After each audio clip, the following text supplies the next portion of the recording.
Check out our streaming schedule for this week. We stream every single day on this channel, talking about all things sports history.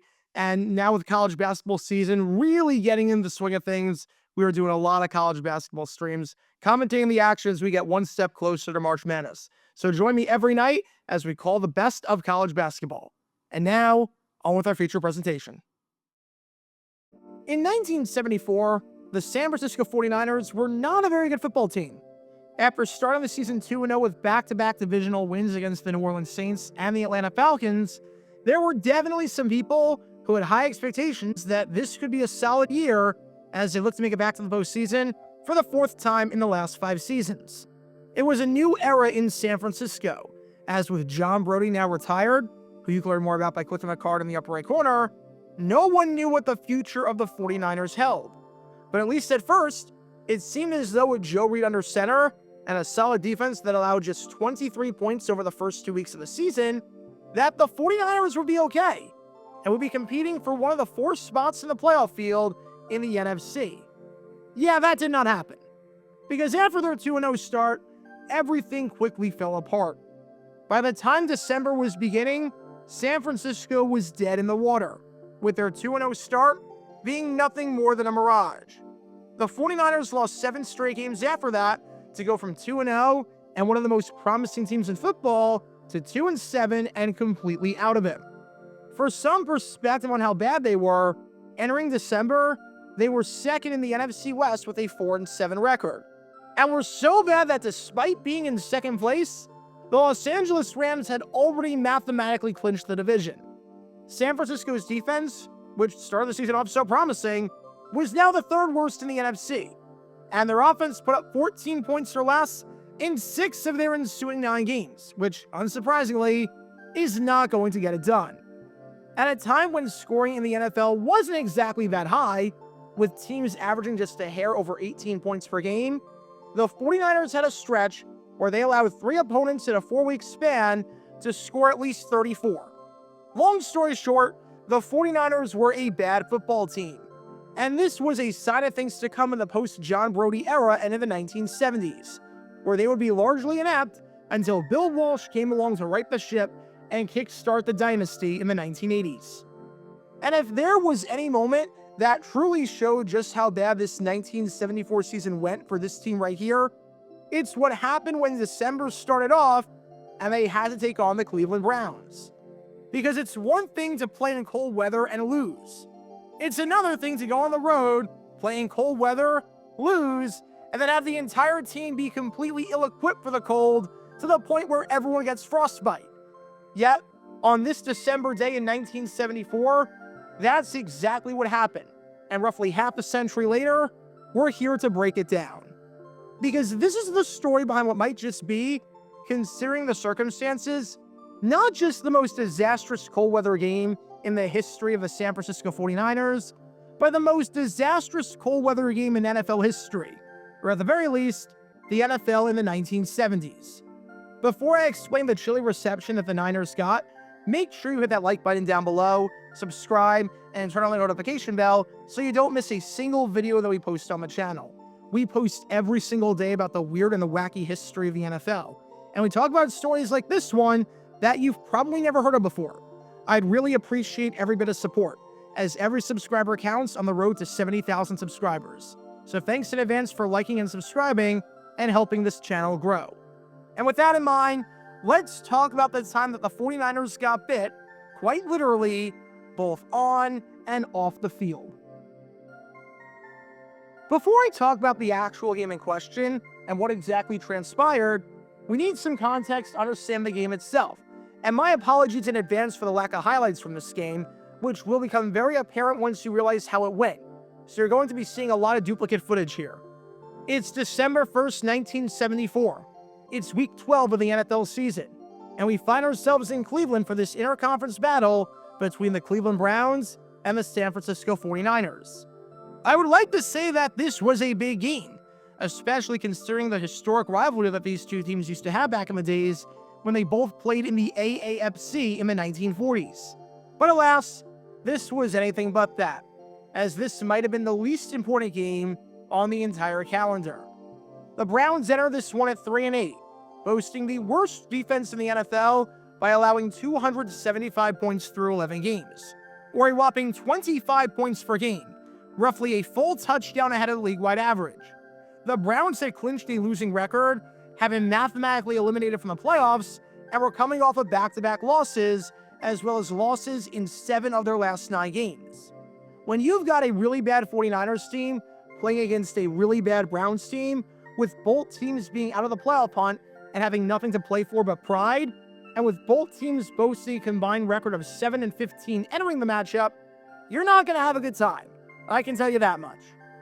But the good news was that for anyone who braved the elements, and for the 24,559 fans who attended this game, in the lowest attended Browns game since 1956, with over 30,000 people deciding to just stay home and not watch this one, they were in for a treat.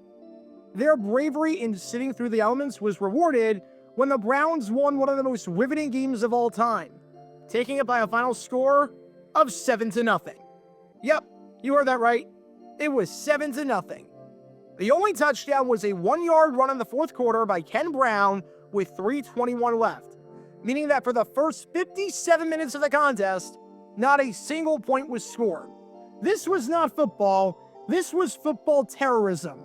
If there was ever going to be a scoreless tie, it was looking like it was going to be this game. If you want to know why I said earlier that there's going to be a lack of highlights and footage from this game, now you know why. Because everything about this game was ugly with a capital U, with the only highlights being when the Cleveland fans got their entertainment pelting the players with snowballs. San Francisco played like crap in this game. Quarterback Tom Owen went 6 for 23, completing just 26% of his passes. Obviously, none of them went for touchdowns, seeing as the 49ers were not only shut out, but were shut out against the worst defense in football. He ended the game with 5 sacks taken, losing 41 yards on those sacks, meaning that the 49ers finished the game with just 33 net passing yards.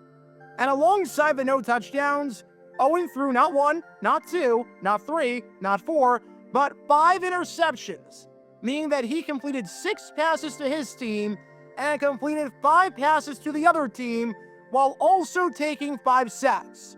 Oh, and to make matters worse, one of those completions went for no yards. So Owen had as many completions for positive yards as he had sacks and as he had interceptions. To the surprise of no one, his passer rating was really freaking bad, as it was 0.9, which, you know what? I'm not even going to say the line. I'm genuinely shocked that you could have a passer rating of 0.9. That is somehow more impressive than a passer rating of 0. Somehow not bad enough to be the worst of the worst, but so bad that you don't even register 1 whole point on the scale.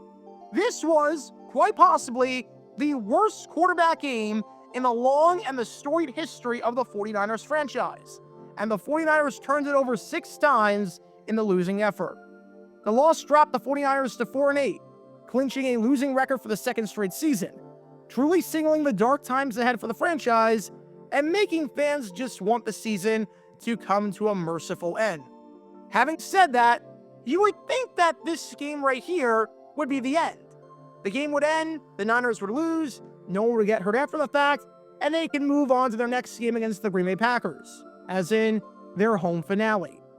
However, as you can probably tell by watching the footage of this game and seeing all the empty seats with people staying home, it was really freaking cold. Like, brutally cold. Along with the snow coming down and the players being pelted with snowballs from the vicious opposing fans, you had 19-mile-per-hour winds. Add all that up, and you've got players playing this game in 21-degree wind chill. You might be saying to yourself, okay, that's really cold, but that's not awful. We've seen games in single digits before. We've seen games in the negatives before. Heck, we saw the Freezer Bowl between the San Diego Chargers and the Cincinnati Bengals, where the AFC Championship was played in what was, under the old formula, negative 59-degree wind chill. You can learn more about that game in a video I made a long time ago by clicking the card in the upper right corner. While 21 is bad, it's not the end of the world whatsoever if you know how to prepare for it. The problem? The 49ers had no idea how to prepare for it. They hadn't played a game all season below 30 win chill, nor did they play one throughout the entirety of the 1973 season, or 1972, or 1971. Not since the 1970 divisional round, when the 49ers beat the Vikings at Metropolitan Stadium in -5 degree wind chill, had the 49ers played a game below 25. And even that game didn't have winds as high as 19 miles per hour. Keep in mind, the 21 degree wind chill was when the game kicked off. So the winds only escalated and the temperature only dipped as the game went on. It was a brutal game for anyone, especially a team like the 49ers, to play in, especially if you're not used to it and had no idea how to prepare for it. Which is why it's going to come as no surprise that, shocker, just about the entire team got frostbite after the game. A whopping 11 players, most of whom started that game, were placed on the injury report after the game against the Browns, not because of any injuries sustained during the game, but because of frostbite. The 49ers wanted to bench Tom Owen, but they couldn't do it because Norm Snead, the backup quarterback, was sidelined with frostbite. He was one of the 11 guys injured. As Snead said, "My feet really hurt. There was no way I could play because I just couldn't move." Defensive tackle Bill Sandifer echoed those thoughts, saying, "I took 6 laps today, and my feet hurt pretty good. My feet really hurt. I've never had anything like this before." And Sandifer and Snead weren't the only ones who suffered from frostbite. Like I said, you had 11 players get treated, including defensive tackle Bill Belk, veteran right guard and 2-time Pro Bowler Woody Peoples, and left tackle Len Rode, who started every game for the 49ers since 1963 and was hanging it up after the season. Almost the entire starting offensive line had frostbite. And sure, some players might not have been prepared for the wind chill to be that bad. Team trainer Chuck Perpata said, "I think what probably happened is that they didn't take the proper precautions, like changing their socks at the half."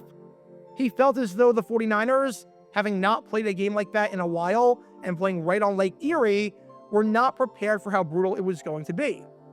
Having said that, a lot of the guys who suffered frostbite grew up with inclement weather.